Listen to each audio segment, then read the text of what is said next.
Sutra teratai yang menakjubkan, Bab 16, Panjang Usia Tathagata. Srinvasyang, Sutra teratai, episode 1535. Para makhluk memiliki noda batin berat, meminum racun dari ketidaktahuan. Memiliki kebijaksanaan tak terhingga dan kefasihan agung. Dalam segala yang dipraktikkan menggunakan metode terampil. Dengan 4 batin tak terhingga, Catwari Apramanani, membangkitkan ikrar agung. Dengan 6 paramita dan segala praktiknya, menapaki jalan Bodhisattva. Dengan maha cinta kasih dan maha belas kasih menjalankan 4 metode dalam memeluk segala makhluk. Catwari Samgraha Wastuni. Itulah pahala kebajikan yang tak terhingga dan lautan kebijaksanaan. Segala kondisi yang muncul merupakan perbendaharaan menuju pembebasan. Dengan kekuatan akar yang murni, mempraktikkan ajaran dari jalan yang benar. Kita harus lebih bersungguh hati untuk menghayati dan memahaminya. Di saat kita mendengarkan Dharma, setiap kalimat di dalamnya mengandung prinsip kebenaran, terlebih di dalam aspek pokok. Bagaimana kita seharusnya masuk ke dalam pintu kebenaran ini? Di dalam pintu kebenaran ini, hal-hal apa yang tersembunyi di dalamnya? Mengapa kita harus masuk melalui pintu kebenaran ini? Jika kita mengetahuinya dengan jelas dan tujuan kita jelas, saat kita memasuki pintu ini, kita memiliki tujuan. Adapun tujuan ini adalah mengenai apa yang sebenarnya ingin kita capai dan memiliki sebuah arah. Dalam 14 bab pertama dari Sutra Teratai, Sang Buddha telah memberitahu kita tentang ajaran yang disebut aspek jejak. Kita telah membahas pintu ini. Beliau terlebih dahulu menggunakan ajaran-ajaran tersebut sebagai pengantar untuk memperkenalkan isi dari ajaran-ajaran yang akan kita masuki. Di bagian awal telah memperkenalkannya kepada kita, apa yang akan kita pelajari lebih lanjut di masa depan, dan isi sebenarnya yang terkandung di dalamnya. Di bagian sebelumnya, beliau menggunakan metode aspek jejak, termasuk sebab dan kondisi, perumpamaan, dan berbagai macam metode agar kita dapat memahaminya. Saat ini kita seharusnya melanjutkan untuk masuk ke pintu kebenaran kedua, yaitu aspek pokok, dan juga merupakan pintu Dharma sejati. Oleh karena itu, kita harus bersungguh hati untuk dapat menghayatinya dengan baik. Sebelumnya kita sudah menyebutkan bagaimana kita sudah harus mulai masuk ke dalam pintu ini. Pada saat itu, kita sudah harus mengetahui bahwa satu demi satu metode pengajaran semua memiliki inti materi yang sangat bermakna. Sekarang kita tahu bahwa ini adalah karena memiliki kebijaksanaan tak terhingga dan kefasihan agung. Sebelumnya ada satu paragraf yang menjelaskan 6 paramita. Kita akan segera memasuki aspek pengajaran ini. Sang Buddha ingin mengajarkan kepada kita inti materi dari ajaran ini. Walaupun sebelumnya menggunakan banyak sekali ajaran kendaraan kecil untuk menginspirasi kita, untuk memberitahukan kepada kita. Di dunia ini terdapat berbagai macam penderitaan. Hidup di dunia ini selamanya dari kehidupan ke kehidupan.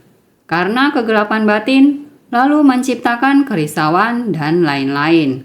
Membantu kita mengerti bahwa dengan terciptanya kerisauan sehingga terus-menerus akan datang ke dunia. Menerima balasan karma buruk secara terus-menerus. Terus menciptakan karma. Tidak berhenti menderita. Karma bertambah lagi di tengah penderitaan. Untuk waktu yang panjang sebelumnya, satu persatu telah dijelaskan. Terus sampai pada bagian ini. Untuk memberitahukan kepada kita, Sang Buddha mengajarkan ajaran Bodhisattva menggunakan berbagai macam metode. Maka dengan menggunakan perumpamaan Raja Tabib karena para makhluk terus-menerus tidak berhenti mengakumulasi kerisauan dan kegelapan batin. Apa yang dilakukan telah menjadi penyakit pada kurun waktu itu. Bukan hanya manusia saja di dunia atau di alam semesta yang mengalami berbagai macam penderitaan yang di luar kendali mereka. Penderitaan sebab penderitaan bukan hanya merupakan akumulasi berbagai sebab dan kondisi. Mengalami berbagai penderitaan karena kegelapan batin terus menciptakan karma di tengah penderitaan. Mengakumulasi kerisauan yang akan terbawa pada kehidupan yang akan datang. Oleh karena itu, dalam kehidupan selalu di antara sesama manusia dan antara manusia dengan langit dan bumi, terus-menerus saling menghancurkan. Diakumulasi sampai sekarang pada saat ini, sehingga menjadi kurun waktu ini. Waktu dan dunia ini sedang sakit. Bumi telah mengalami kerusakan. Ini semua terakumulasi seiring berjalannya waktu. Dengan berjalannya waktu telah menyebabkan ruang yang luas ini mengalami begitu banyak luka. Apa yang menyebabkannya mengalami begitu banyak kerusakan? Gunung dan sungai di dunia ini sedemikian dihancurkan dan dirusak seperti ini. Selain dari kerusakan dalam jangka panjang yang disebabkan oleh manusia, sekarang telah mengakumulasi sehingga iklim dan 4 unsur utama tidak selaras. Daya kekuatan dari alam semula jadi. Daya kekuatan dari alam semula jadi adalah karena manusia merusak tanpa henti sedikit demi sedikit. Mengakumulasikan dalam jangka waktu panjang seperti ini. Ini seharusnya semuanya sudah sangat jelas. Mengakumulasikan sampai sekarang telah menjadi seperti ini. Alam semula jadi menjadi tidak selaras. Jadi dalam kurun waktu ini, dalam kalpa ini, dalam ruang yang luas di kurun waktu ini, terus-menerus tanpa henti dirusaki dan menjadi penyakit. Jadi penyakit pada kurun waktu ini bukan hanya karena kondisi alam yang tidak selaras, namun yang paling menakutkan adalah batin manusia, hubungan antara sesama manusia, kerisauan dan energi kotor yang begitu berat. Sekarang kita melihat setiap kondisi keluarga di masyarakat. Sebuah keluarga, hubungan antara sesama manusia di dalam keluarga juga tidak begitu harmonis. Bukan hanya tidak harmonis, bahkan saling melukai. Ayah membunuh anak, atau ibu membunuh anak, atau anak membunuh ayah dan ibunya. Mereka telah kehilangan sifat hakiki manusia. Ini ada di dalam berita. Benar-benar sangat sulit untuk dimengerti. Sungguh ada kondisi keluarga seperti ini. Kita merasakan bahwa sifat manusia telah keluar jalur, baik itu di dalam keluarga atau masyarakat, bahkan di sebuah negara. Orang yang berada dalam skala kecil, meskipun hanya sedikit saja niat yang menyimpang, maka akan terjadi kekacauan.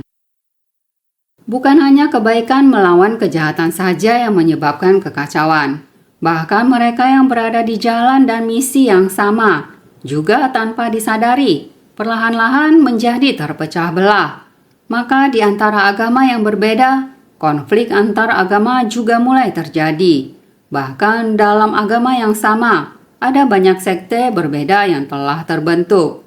Tentu saja, juga karena agama yang berbeda dan persepsi yang berbeda. Akan timbul konflik satu dengan lainnya. Sebenarnya itu semua adalah karena imannya tidak cukup dalam, sehingga menimbulkan pandangan dan pemahaman ini. Pandangan-pandangan ini menimbulkan kekeruhan. Maka mereka berperang dengan mengatasnamakan agama. Sebenarnya adalah mereka berperang untuk pandangan mereka sendiri. Mereka berperang untuk keuntungan sekte-sekte mereka sendiri. Di dunia sekarang ini, berapa banyak orang tak berdosa yang menderita di seluruh dunia. Hanya karena sejumlah kecil orang yang konflik di daerah tersebut, menyebabkan banyak sekali keluarga yang mengungsi dari rumah mereka. Ada beberapa yang mengaku bertindak atas nama agama, tetapi sebenarnya terkandung tujuan pribadi mereka sendiri atau agenda negara mereka sendiri dan sebagainya. Ini benar-benar tidak terpikirkan. Tidak ada cara untuk menjelaskan banyaknya kontradiksi di dunia. Oleh sebab itu, penderitaan dunia menjadi lebih buruk. Ini adalah kondisi kehidupan orang-orang di dunia. Ada juga hal-hal antara manusia yang jelas-jelas melakukan hal yang baik dan ingin dilakukan bersama-sama. Namun karena metode mereka yang berbeda dan cara pandang yang berbeda, akhirnya menimbulkan masalah, sehingga merusak keharmonisan di tempat itu dan saling bertengkar satu sama lain. Pada akhirnya mereka semua ingin melakukan hal yang baik, ingin melakukan hal baik, namun jika pendapat tidak sejalan, pertengkaran bisa terjadi, menyebabkan konflik emosional dan lainnya. Jika dipikir, kondisi ini sangat bertentangan. Bagaimana kita menyelesaikan masalah ini? Di dunia kita sekarang ini, di era ini, masalah kecil di antara teman, di antara keluarga, dan di antara komunitas, di lingkungan yang lebih luas, konflik-konflik antara masyarakat dan negara, dan juga antar negara yang berbeda, sungguh selapis demi selapis masalah. Ini adalah akumulasi dari masalah-masalah kecil yang terus menumpuk. Seiring berjalannya waktu, masalah kecil terakumulasi. Semakin banyak kerisauan dan ketidaktahuan terakumulasi, akan menjadi kekuatan dahsyat untuk bisa memindahkan Gunung Semeru. Sungguh mengerikan. Maka kita perlu sangat bersungguh hati. Harus menggunakan metode apa agar bisa mengatur dunia yang sangat kacau pada kurun waktu ini? Ini harus kembali ke waktu. Sama juga perlu menggunakan jangka waktu yang sangat lama. Juga perlu menggunakan tenaga manusia yang dikumpulkan sedikit demi sedikit. Kekuatan cinta kasih yang tiada hentinya terakumulasi, tidak hentinya terus dibangkitkan. Hubungan antara sesama, cinta kasih harus disatukan. Setiap orang harus diberikan kesempatan untuk membangkitkan niat baik. Tidak peduli ada jodoh atau tidak ada jodoh, harus membantu mereka sedikit demi sedikit untuk menyempurnakan sebab dan kondisi mereka. Maka sering dikatakan hubungan di antara manusia saat sedang mengumpulkan kekuatan cinta kasih, jangan hanya melihat hal yang besar, hal-hal kecil harus kita perhatikan. Kekuatan kita walaupun kecil, jika berikrar, itu akan menjadi kekuatan yang sangat besar. Contohnya orang miskin. Selama kita menginspirasi hati mereka, awalnya mereka perlu menjulurkan tangan untuk menerima bantuan dari orang lain. Selama kita dengan hati yang tulus dan hormat untuk bersumbangsi dan mengasihi mereka, ketika mereka menerima, akan terasa tersentuh, juga merasa bersyukur. Orang yang tahu untuk bersyukur akan tahu untuk membalas budi. Seperti demikian membangkitkan batin mereka, membuka pintu batin mereka, dan pintu cinta kasih mereka terbuka. Maka mereka bisa mengembangkan kekuatan cinta kasih mereka. Kekuatan cinta kasih tidak semestinya bersumbangsi dengan uang. Yang terpenting adalah mempraktikannya dalam tindakan nyata. Bersedia untuk bersumbangsi dan membantu orang lain. Ada sebagian orang yang tidak memerlukan materi. Mereka membutuhkan kita untuk mendukung mereka dan membantu mereka melewati jalan bergelombang dengan aman. Perlu dampingan dan kepedulian dari orang lain. Ini merupakan kebutuhan. Ini bukanlah merupakan hal yang dapat dilakukan dengan uang. Hanya dengan memiliki niat, kita dapat melakukannya. Kita telah melihat di beberapa negara, contohnya di Afrika. Di Afrika ada beberapa negara. Terdapat begitu banyak orang miskin dan menderita. Hanya memerlukan sebuah jalinan jodoh untuk peduli. Sebuah jalinan jodoh untuk bersumbangsi. Jalinan jodoh ini membuat orang di sekeliling merasa terharu. Meskipun mereka juga miskin, Tetapi kita memberi bantuan dan mengevaluasi bahwa semua orang ini sangat miskin. Tetapi sumber daya kita tidak cukup, sehingga kita harus sangat teliti, memahami setiap rumah tangga satu per satu. Tampaknya di mana-mana semuanya orang miskin. Namun di antara orang-orang miskin juga terdapat orang yang lebih miskin dan tidak berdaya. Maka kita harus dengan ketulusan. Orang di sekeliling melihat ada sekelompok orang yang memiliki hati bajik. Orang yang memiliki hati yang sangat bajik. Orang yang mudah didekati datang ke kampung halaman kita. Datang ke sekitar komunitas kita. Orang-orang ini memiliki persahabatan yang sangat bajik, mengunjungi keluarga dengan kondisi yang berbeda-beda. Orang yang akan dibantu oleh orang-orang ini adalah orang yang lebih menderita jika dibandingkan saya. Saya paham, saya juga sangat membutuhkan uluran tangan atau bantuan. Tetapi orang itu lebih membutuhkan bantuan daripada saya. Hanya melihat kebaikan hati, rasa menghormati dari sekelompok orang ini, mereka dapat mengendalikan batin mereka. Dengan sendirinya, pikiran tamak mereka akan menghilang. Batin cinta kasih mereka dengan sendirinya akan timbul, akan bisa sangat bersahabat dan bajik. Datang ke sekelompok orang asing, orang yang tidak begitu dikenal namun baik hati ini. Datang untuk mengakrabkan diri dengan mereka, untuk memberikan pengenalan informasi pada mereka. Komunitas ini masih memiliki sebuah keluarga yang mirip dengan keadaan keluarga ini, atau masih ada yang lebih menderita dibandingkan dengan keluarga ini. Sebenarnya orang yang memberi pengenalan ini, dia sendiri juga menderita, tetapi yang ini lebih menderita daripada saya. Beritahu Anda lagi, ada sebuah keluarga yang lebih menderita lagi dibandingkan dengannya. Dengan sifat yang sangat bajik untuk mendekati kita, kita mulai manfaatkan kesempatan ini, meminta mereka membawa kita. Ungkapan kita tersebar dari satu ke yang lain. Orang yang mendampingi kami semakin lama semakin banyak. Pembawa jalan makin lama makin banyak. Orang yang membawa jalan ini dengan sendirinya bersedia menjadi orang yang menyumbangkan tenaga. Orang yang bersedia menyumbangkan tenaga ini, insan suci, pelan-pelan mendampingi mereka. Kita bersama-sama menyelamatkan orang-orang ini dan merasakan sukacita. Ini awalnya adalah orang yang miskin. Saat mereka sedang membantu orang yang lebih susah dari mereka. Berbalik, mereka merasakan bahwa diri mereka sendiri juga adalah orang yang penuh berkah. Menerima kepedulian dari orang yang berbudi luhur dan bajik yang datang dari luar, mulai menggerakkan rasa haru dan kebajikan mereka. Kemudian memahami lagi kebajikan ini. Kandungan di dalam dharma bajik diakumulasi sedikit demi sedikit. Akumulasi kekuatan ini juga demikian. Ada yang kehidupannya tidak begitu baik. Cerita ini diceritakan oleh orang bajik dan akrab yang datang dari jauh, satu persatu diperkenalkan. Saya sendiri memikirkan lagi kembali. Demikian dikatakan, saya bisa membantu orang. Saya adalah orang yang memiliki berkah.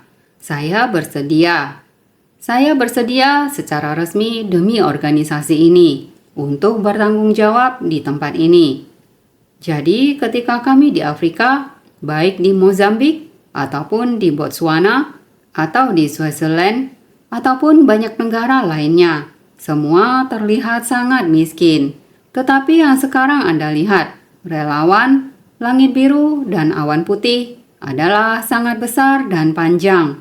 Dan mereka yang mengenakan pakaian abu-abu dan celana putih sekarang dalam masa percobaan dan pelatihan.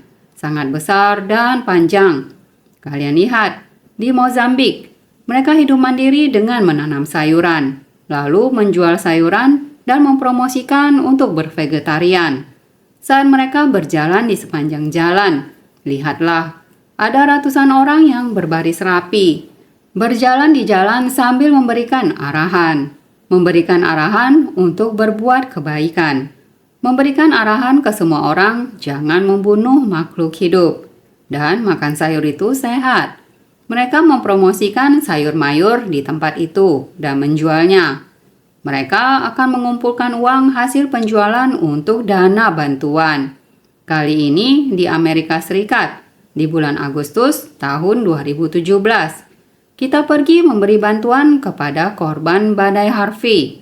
Bahkan negara yang miskin juga mulai mengumpulkan donasi.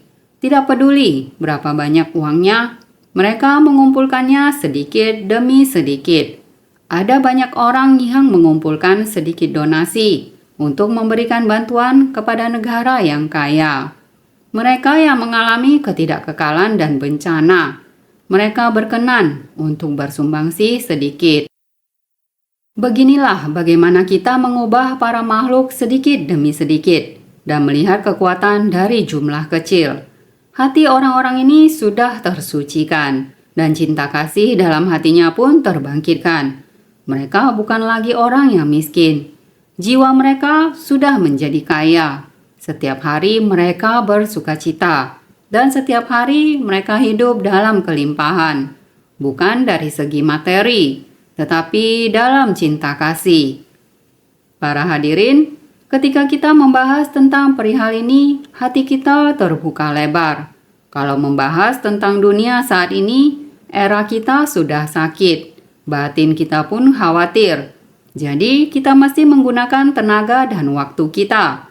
Ada apa dengan waktu? Banyak yang menunggu sekelompok orang yang bajik. Sekelompok orang yang memiliki sifat dan etika yang baik.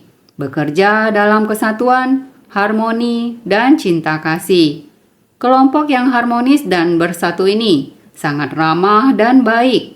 Ketika masuk ke tengah komunitas manapun, pergi ke tempat manapun, baik itu di ruang yang luas maupun sempit, ketika orang-orang melihat relawan ini, ada kedamaian dan ketenangan dalam hati mereka.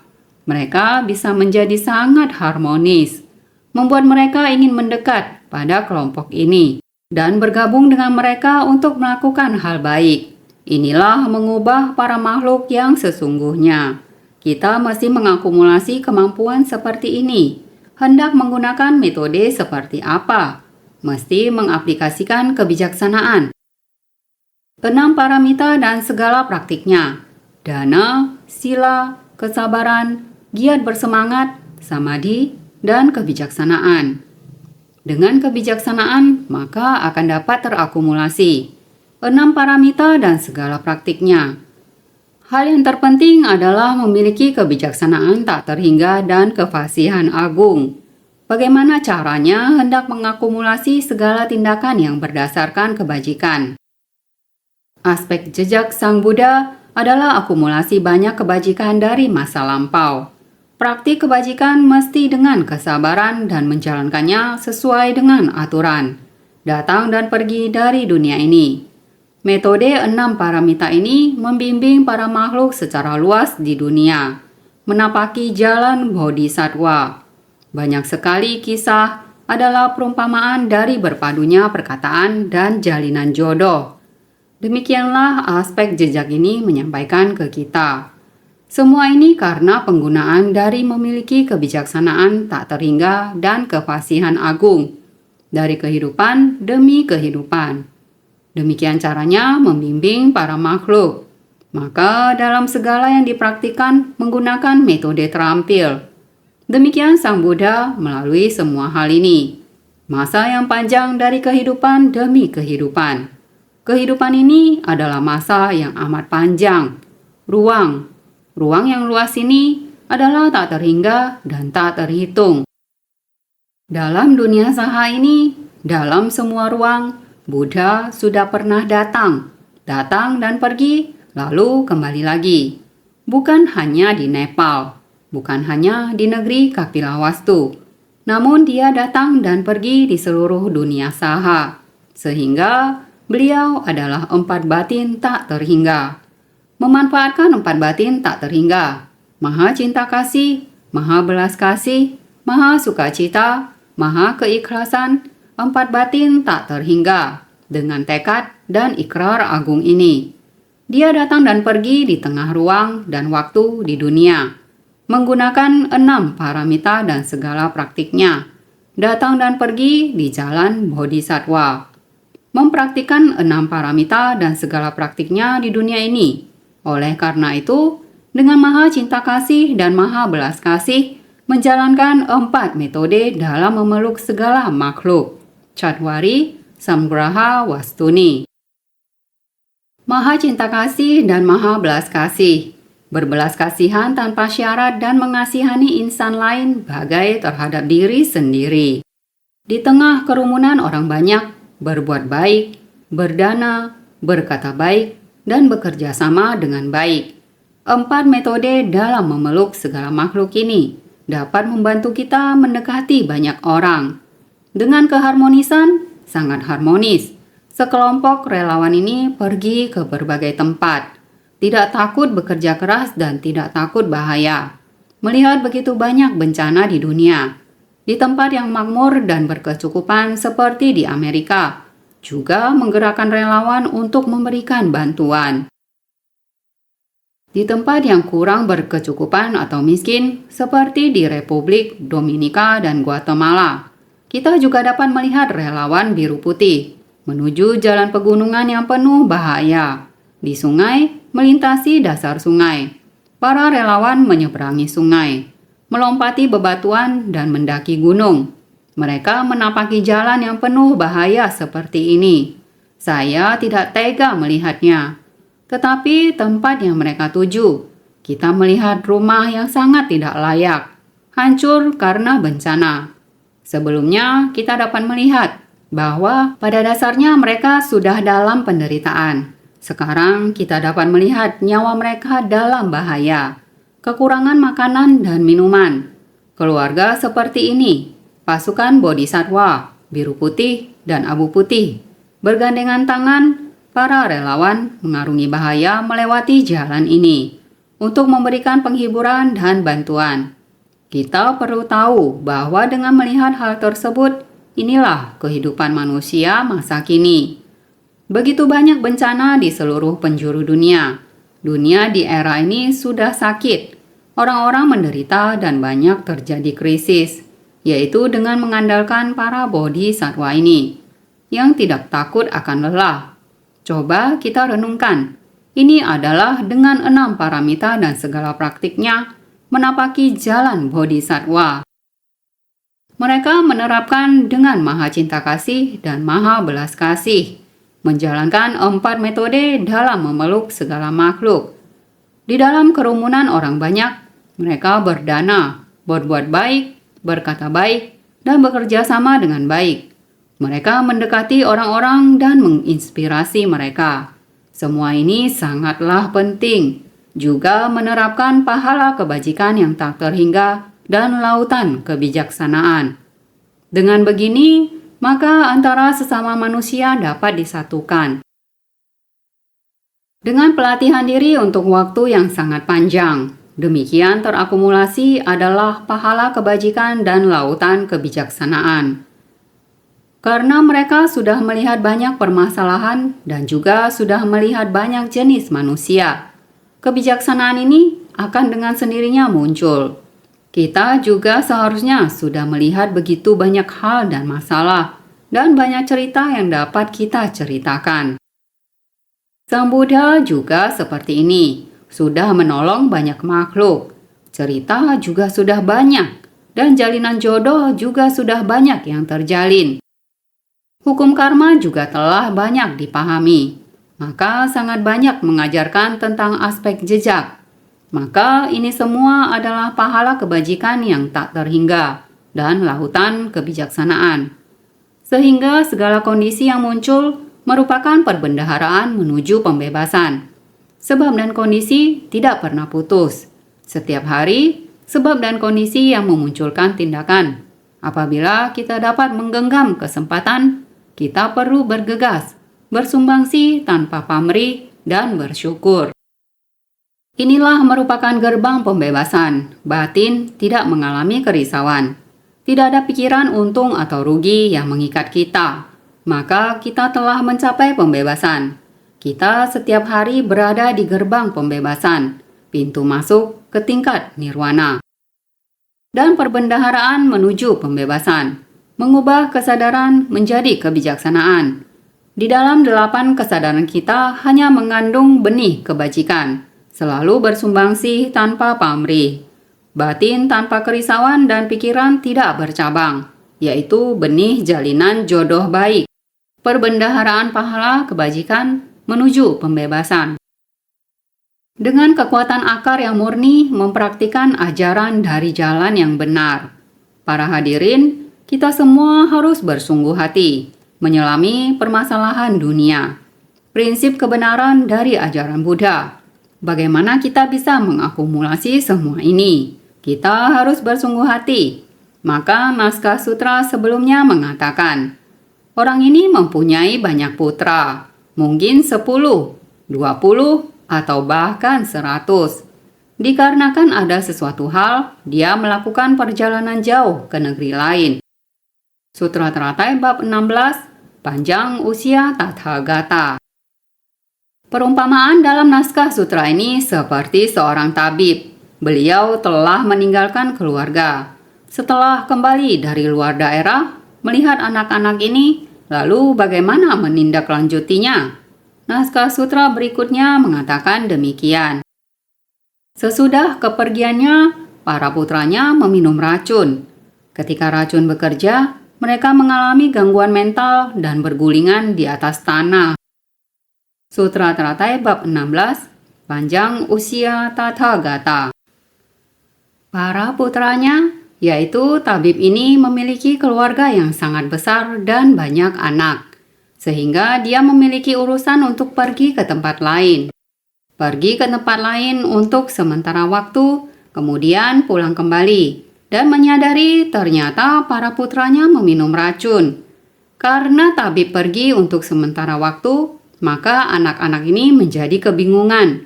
Diibaratkan kapasitas dan kondisi ini, yakni akar kapasitas dari para makhluk. Sesudah kepergiannya, para putranya meminum racun. Di sini adalah perumpamaan kalau kapasitas dan respon adalah saling berkaitan. Setelah Tathagata parinirwana, para murid secara perlahan-lahan akan menjauh dari dharma benar dan condong ke jalan sesat. Ini yang disebut dengan meminum racun. Buddha terlahir di dunia manusia. Bagi mereka yang menerima dharma dan mendapat bimbingan pun telah terbimbing. Bagi mereka yang belum sepenuhnya menerima ajaran, maka Buddha menggunakan ajaran kendaraan kecil. Namun selang beberapa waktu, jalinan jodoh mereka telah selesai, karena Buddha sudah menunjukkan akan parinirwana. Dalam waktu ini akan terpisah lagi. Orang-orang dengan kapasitas kecil ini, sebab dan kondisi ini, lagi-lagi membuat mereka terpisah dari dharma benar, condong ke jalan sesat. Untuk terpengaruh sungguh sangatlah mudah, sehingga jika kita tidak segera menerima ajaran kendaraan besar, masuk ke tengah masyarakat untuk melatih diri dan memunculkan sifat hakiki kita, sebenarnya kemungkinan untuk terjatuh kembali sangatlah besar. Sama halnya bagi mereka yang telah memperoleh ajaran, juga telah terbimbing. Bagi mereka yang belum memperolehnya, selang beberapa waktu, secara perlahan akan meninggalkan dharma benar. Jika setelah beberapa waktu tidak mendekatkan diri kepada Buddha, maka dirinya bisa perlahan meninggalkan dharma benar dan condong ke jalan sesat. Inilah disebut sebagai meminum racun. Setelah memiliki sifat benih tanpa kebocoran, namun kemudian terpisah jauh dari bimbingan Buddha. Makanya kehilangan arah di tengah perjalanan. Tertutup oleh kegelapan dan noda batin. Ini yang disebut dengan meminum racun. Pada dasarnya, para makhluk ini masing-masing telah memiliki benih tanpa kebocoran. Jika menerima Dharma Sang Buddha dan menghapus kerisauan tersebut, sebenarnya setiap butirnya adalah benih tanpa kebocoran. Seluruhnya merupakan sifat hakiki yang demikian adanya. Akan tetapi, sebelum kegelapan batin ini dilenyapkan, jalinan jodoh Sang Buddha telah usai di dunia ini, harus pergi meninggalkan, sehingga kemudian terpisah jauh dari bimbingan Buddha. Karena Sang Buddha telah pergi, maka jalinan jodoh para makhluk dan Buddha juga telah terpisah. Tidak bersungguh-sungguh mengejar jalinan jodoh ini.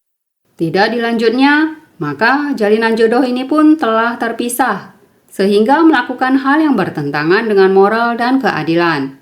Karena demikian, makanya kehilangan arah di tengah perjalanan. Di tengah perjalanan, dia tidak dengan baik-baik mengejar, tidak menerima jalinan jodoh ini.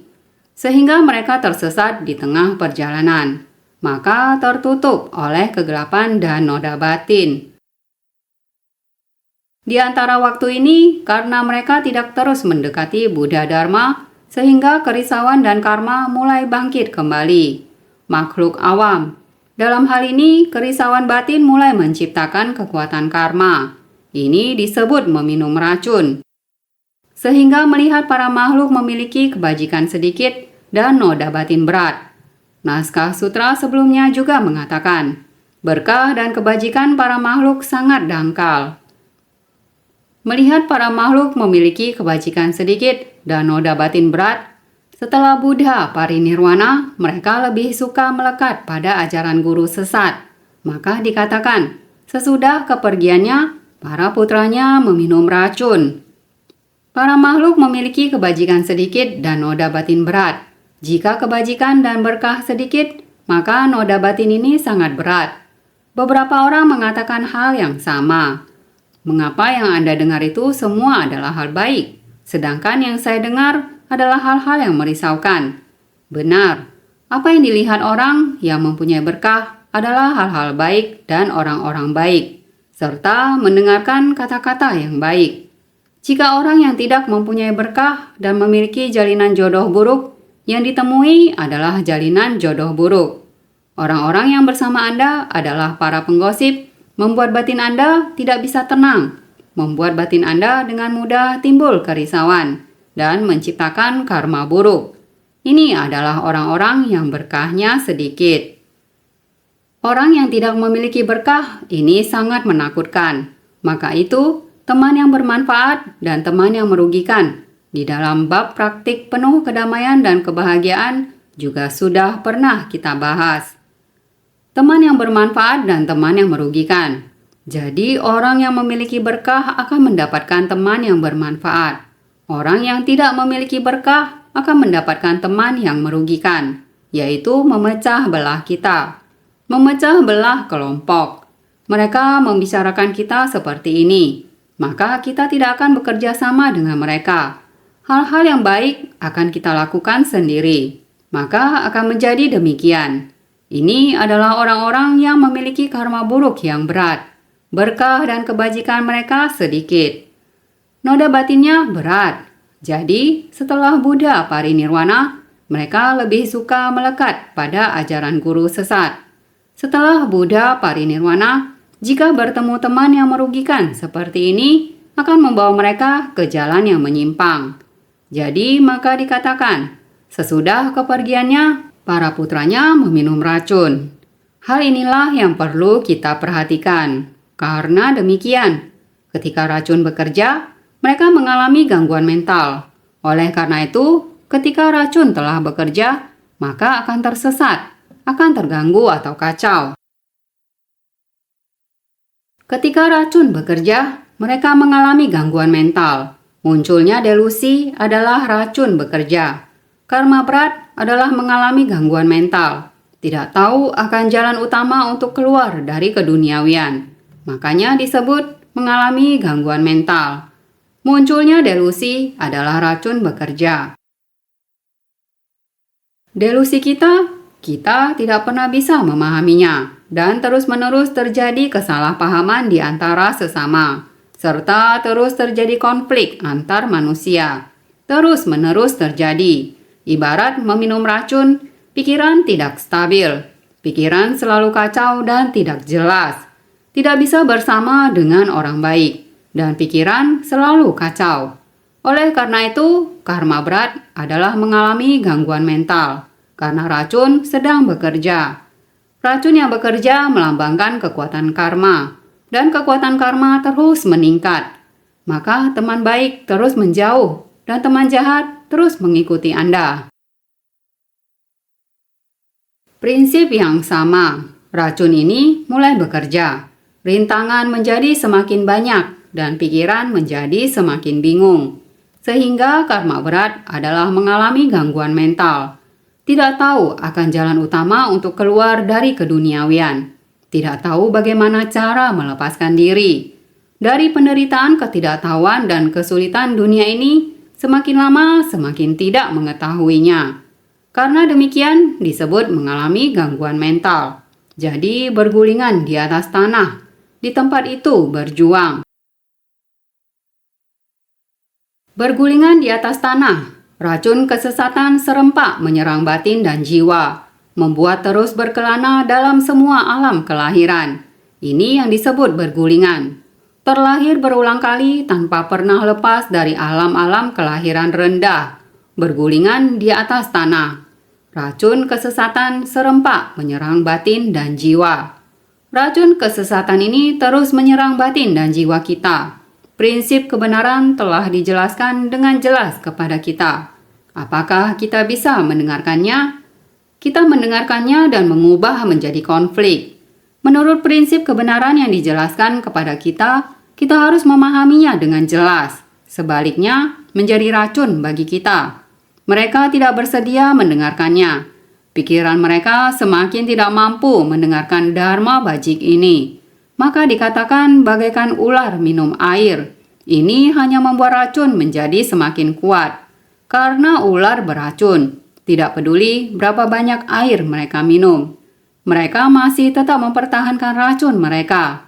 Prinsip yang sama. Jadi jika pandangan kita tidak berubah, rintangan dari kekuatan karma kita akan menjadi semakin berat.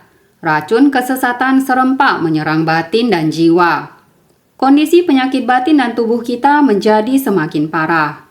Oleh karena itu, tubuh kita harus melakukan hal yang baik. Namun, ada banyak kerisauan dalam melakukan kebajikan.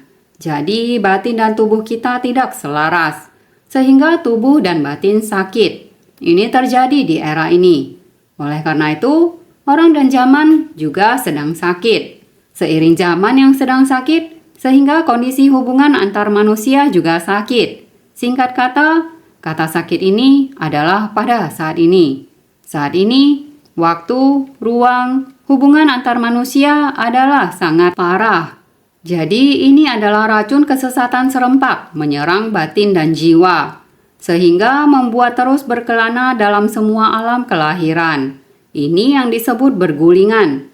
Di luar kendali kita sendiri, mengikuti lingkungan dan orang. Demikianlah kita bergulingan. Jadi terlahir berulang kali. Demikianlah di luar kendali kita. Mengikuti karma kita datang dan pergi. Pergi dan datang. Tanpa pernah lepas dari alam-alam kelahiran rendah. Demikian terus tenggelam di dalamnya. Berada di tengah 5 alam kelahiran. Alam dewa atau alam manusia. Jika kita kurang melakukan perbuatan baik, kemudian kita akan jatuh ke 3 alam kelahiran rendah yang merupakan tempat penderitaan. Ini adalah penderitaan yang tak tertahankan. Jadi, karma dari delusi mendatangkan penderitaan samsara. Jatuh ke dalam triloka dan bertumimba lahir dalam semua alam kelahiran. Maka disebut bergulingan di atas tanah. Meski pernah membangkitkan tekad luhur, namun tetap bertumimba lahir dalam samsara. Inilah perumpamaan bagaimana delusi muncul begitu bersentuhan dengan kondisi. Kita mengalami delusi. Ini berarti kita memiliki kebodohan batin dan berpikiran sempit. Karena kita memiliki kebodohan batin, maka mengumpulkan kerisauan. Karena kerisauan kita telah memperparah kebodohan batin kita. Kita tidak henti-hentinya diganggu oleh kerisauan yang menyebabkan kita menjadi bodoh dan tidak jelas akan hal-hal dan prinsip-prinsip. Ketidakjelasan mengenai hal-hal dan prinsip-prinsip menyebabkan kita terus-menerus menciptakan karma buruk, karma dari kerisauan. Jadi, kerisauan dan kebodohan batin membangkitkan satu sama lain. dan kita terus-menerus menciptakan karma. Pada akhirnya, bahkan jika prinsip-prinsip itu ada di depan kita, kita akan tetap delusi. Ini adalah delusi yang halus.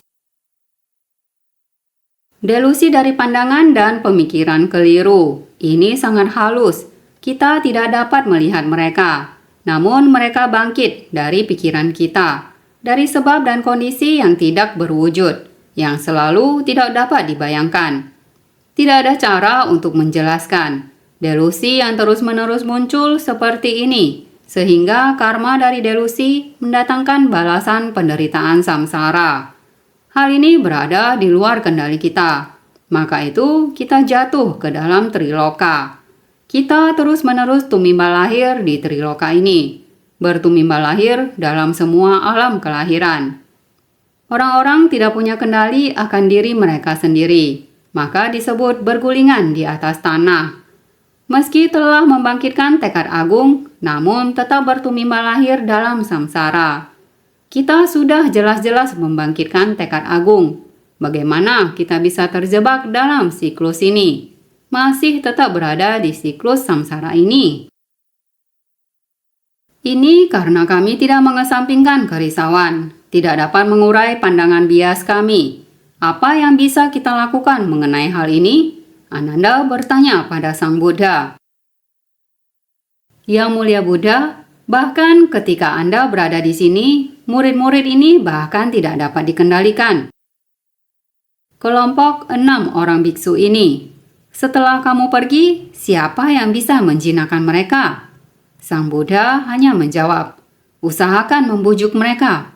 Jika kamu tidak dapat meyakinkan mereka, maka biarkan saja.